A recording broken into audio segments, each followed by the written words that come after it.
American tribes in North Dakota against an oil pipeline continues, and the protest camp says it's not going anywhere until the Dakota Access Pipeline meets their demands. The biggest of which is altering the route of the proposed pipeline, which, under its current blueprint, would cross the Missouri River.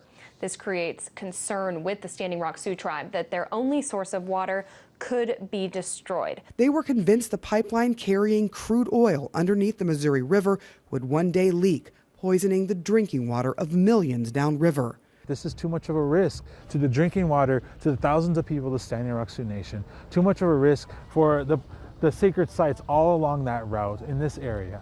And too much a risk for us as a planet. The pipeline's planned route did not go through Indian reservation land, but the tribe argued the water is part of treaty land, and therefore it too must agree to its path. So you were offered $5 million and some land by both the landowners and the Dakota Access Pipeline. Yes. And your response to that was? We don't want the land. We don't want money. Instead, they wanted to protect the water.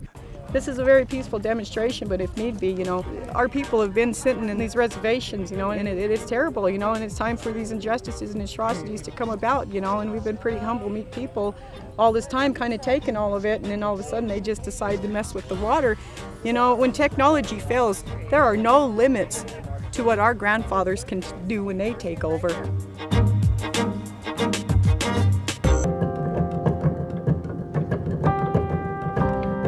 I'm not only living for me, I'm living for my children, my grandchildren.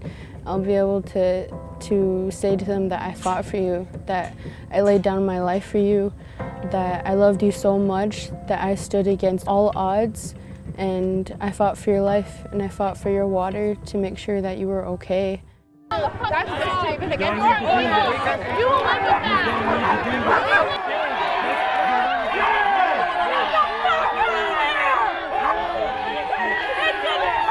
These people are just threatening all of us with these dogs. And that woman over there, she was charging them, and it bit somebody right in the face, and then it charged at me and tried to bite me, and they're still threatening these dogs against us, and we're not doing anything. After the protesters said that the dog was bloody from biting them, they then pulled the dogs away, and now pickup truck by pickup truck is pulling away. We'll see what happens. The protesters are moving in to ensure that the security leaves. Let's go check on this woman. What happened? I just a lot of mace, and the sweat was dripping it in. The sweat was making it run down into my eyes.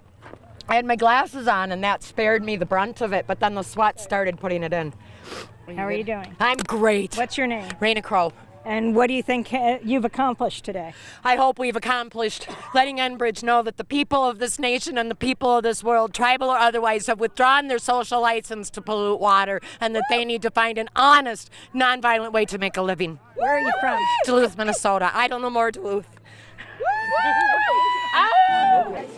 After going today to this ceremony, I think that she was a healer. That Gloria was a healer, and that was something that you felt when you met her, that there was something about her that you just felt when you met her. Her work continues to influence me. Gloria's work was a tremendous influence for my own work, and I've written about it, about how she allowed me, she gave me permission to write in my own Spanglish. And to acknowledge that part of who we are on the border. Her book was one of those life-transforming things for me. And not just because of the language, also because of her fierce, candid portrayal of who we are on the border, including critiques of our culture and of other things. And so for me, those two things, the aspect of the linguistic aspect and also the treatment of the culture, have been really instrumental in shaping my own work as I write my books and do my scholarly work. Class is great. We engaged in a lot of theory, but more so than just theoretically speaking, a lot of the examples that she talks about were very true to us, because she's writing about borders, but she's speaking about this area. She's talking about the valley.